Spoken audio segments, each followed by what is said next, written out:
Sa DOT, oh, Department of Tourism, 'di ba? Nag-viral.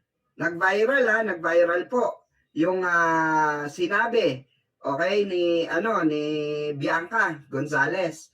Yung panawagan niya sa DOT. Pero may ginawa ba ang DOT? Ang secretary ng DOT, wala pong ginawa. Nagbingi-bingi yan. Pero si Pangulong Bongbong Marcos po, narinig po ni Pangulong Bongbong Marcos ang hinanaing. Okay? Ang hinanaing ng taong bayan.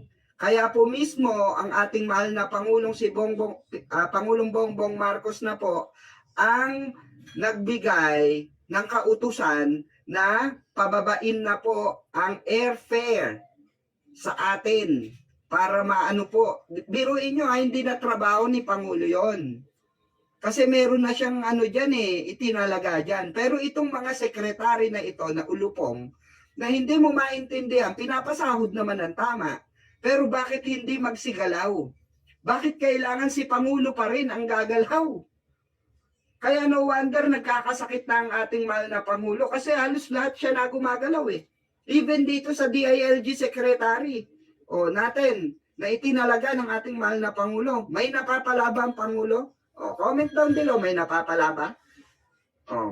Wala po. Diba? Puro update. May napalaba tayo sa update. Wala. Ang kailangan natin dito, matibay, may paninindigan, at merong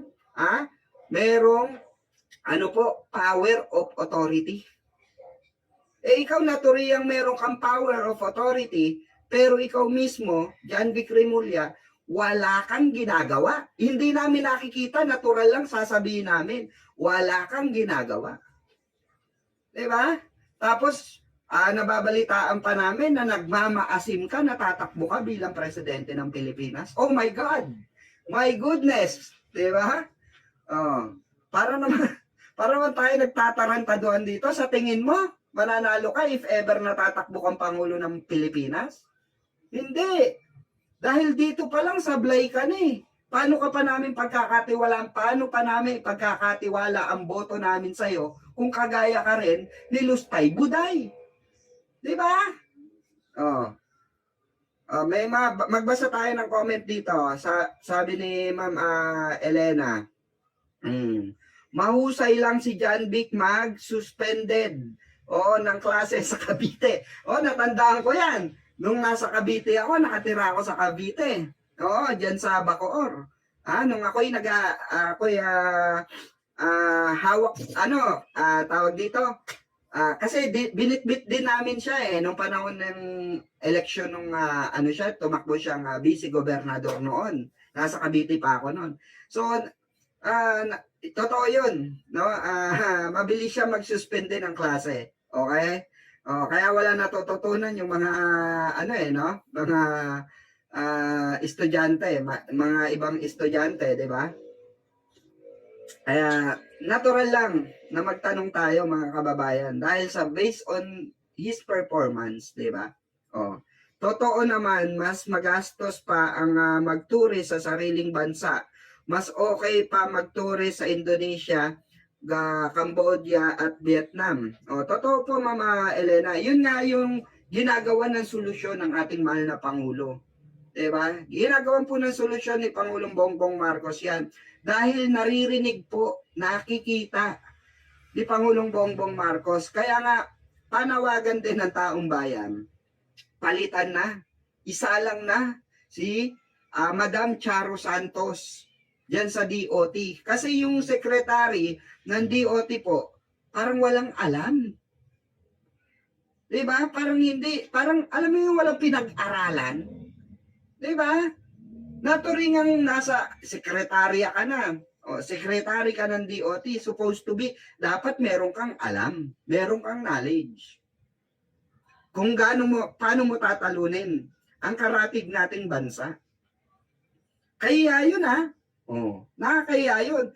Pupunta ka lang ng ang lapit-lapit lang ng Boracay mga kababayan. Napakalapit ng Boracay. Tsambahan na lang kung makakuha ka ng piso, di ba? Ng mga promo. Mag-aantay ka pa ng promo pero bagyo. Di ba? Pero Baguio. Magbibigay sila ng promo, Baguio. Di ba? Eh kung inaano nila yan, 'di ba? Pinapalawig nila yung turismo, 'di ba? Hindi ang turismo sa atin sa totoo lang ngayon, mga kababayan, real talk. Ang turismo sa atin baha. Dahil sa mga kulangot na politiko na nag-kontrata dito sa mga diskaya, na sinubi naman ng mga diskaya, 'di ba? Napalpak ang mga trabaho, 'di ba? O yan po ang ating turismo ngayon. Eh yung ating DOT secretary wala namang ginawa eh. 5 di pulpul din eh. Oh, kung hindi pa nagsalita ang ating mahal na pangulo, wala. Hindi gagalaw. Oh, narinig eh, alam ng pangulo kasi alam niyo po mga kababayan, may taga fact check po ang ating mahal na pangulo sa social media, through social media, nakikita po ng pangulo yan. Yung mga hinanaing natin, yung mga sumbong natin. Oh. Pero yung mga secretary, yung mga itinalaga para magtrabaho, hindi po nagtatrabaho. O ano pang gagawin natin? 'Di ba? Eh di patalsikin, paalisin, palitan. Oh. Mas okay pa si Miss Charo Santos sa Department of Tourism, correct? 'Di ba? Kasi si Ma'am Charo, alam natin 'yan, sa ABS 'yan. Okay? Alam po niyan yung marketing strategy na gagawin. Kagaya ng ginagawa nila sa network nila, kung paano bumenta ang kanilang mga produkto na pelikula, teleserye, itong amang-mang na secretary ng DOT ngayon. Ano pong ginagawa? Kumukuha ng video. Saan po galing? Sa Vietnam, sa ganito, sa Malaysia. Tama ba yun, mga kababayan? Para si Remulla. Ano bang ginagawa bilang sekretary ni Remulla sa DOJ? Wala rin. Anong ginagawa niya? Puro update ng nakukuha niya sa balita. Di ba? Naibalita na. Di ba? Naibalita na. Ibabalik. Pag tinanong mo siya, yun lang din yung i-update niya. Saka nakakita ng mga ganyang klaseng trabahador ng gobyerno. Di ba? Walang kapararakan, walang saysay, walang kwenta. Di ba? Kaya dapat talaga yan, palitan na yan. Di ba? Eto, yan sabi nga rito mga kababayan,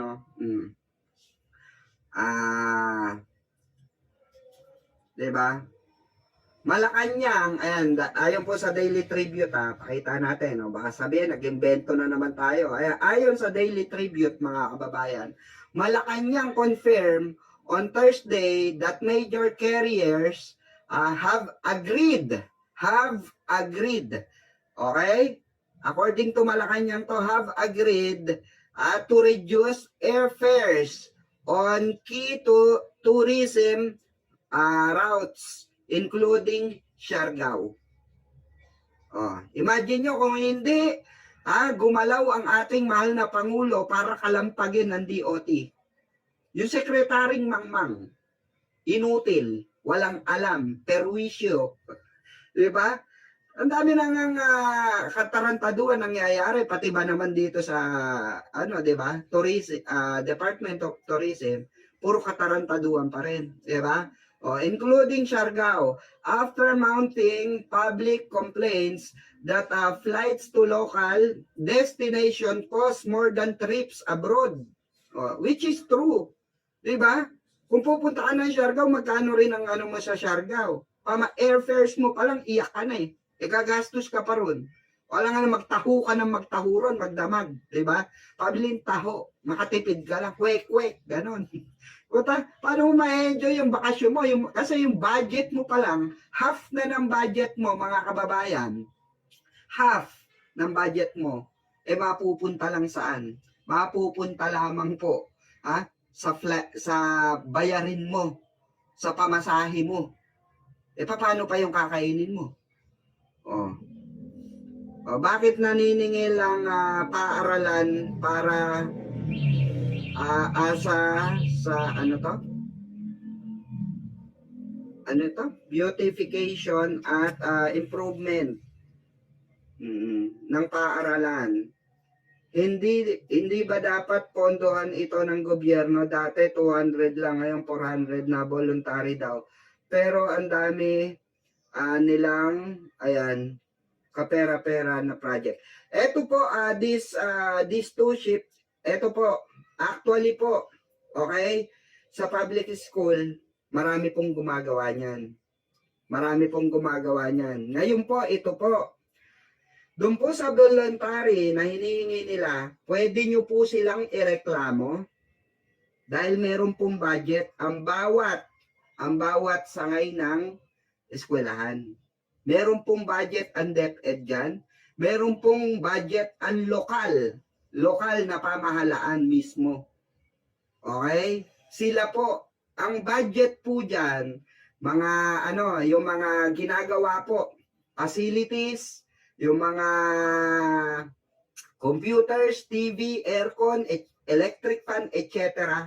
Yan po ay sagot ng lokal na gobyerno, ng mga mayors at ng DepEd po. May certain budget po sila dyan. Ngayon po, kung kayo po ay sinisingil, sasabihin voluntary, so plakin nyo po yung mga teacher. So plakin nyo po yung principal. At pwede nyo pong i-record yan for the record po para gawing ebidensya patungo po sa DepEd dahil bawal pong mag-solicit any solicitation na manggagaling sa bibig po ng mga teachers or ng mga principal. Yan po against the law po yan. Dahil tayo po, taxpayer po tayo, nagbabayad po tayo ng tax para po sa sahod niyang mga hindot na yan. Tandaan niyo po yan. Okay? So may karapatan po kayo na dalin po ito sa malapit na DepEd dyan sa inyong lugar.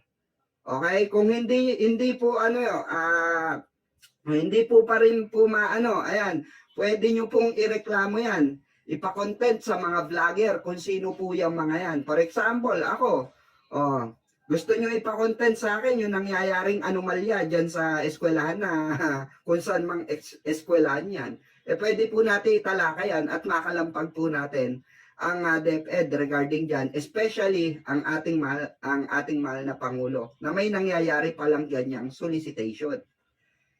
Kaya sinasabi lang nila yung voluntary, hindi po, wala pong voluntary. Hindi po kayo required. Lalo na sa public school. Hindi po tayo required na mga magulang, dahil ako po, yung mga anak ko, naka-public school po yan. At never ever po akong nagbabayad sa mga sinasabi nilang voluntary. Okay? Never po. Tiwali po. Tiwali po yung mga ganyan. Salot, dapat po patalsikin yung mga ganyan. Okay? Kaya po ako, pagka mga ganyan, sinosopla ko mga teacher. Sino ang may sabi sa inyo niyan? Humingi po kayo ng na galing po sa gobyerno mismo, galing sa DepEd mismo, na merong papel, galing sa DepEd, na sinasabi ron na magko-contribute ang mga parents voluntarily. Kailangan po may black and white bago kayo magbibigay. Dahil may pondo po yan. Okay? May pondo po yan. Baka kinukurakot lang ng principal. Okay? Pakilapag ng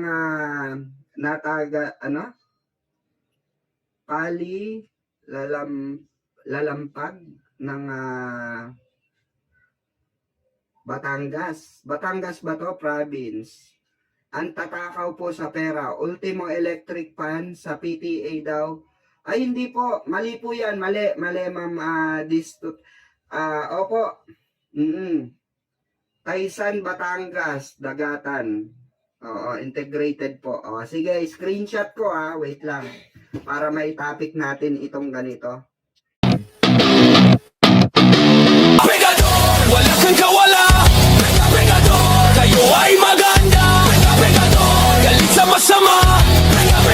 Ang sa inyo bebenga. Wala kang kawala. Kayo ay maganda. Galit sa masama. Ang sa inyo bebenga.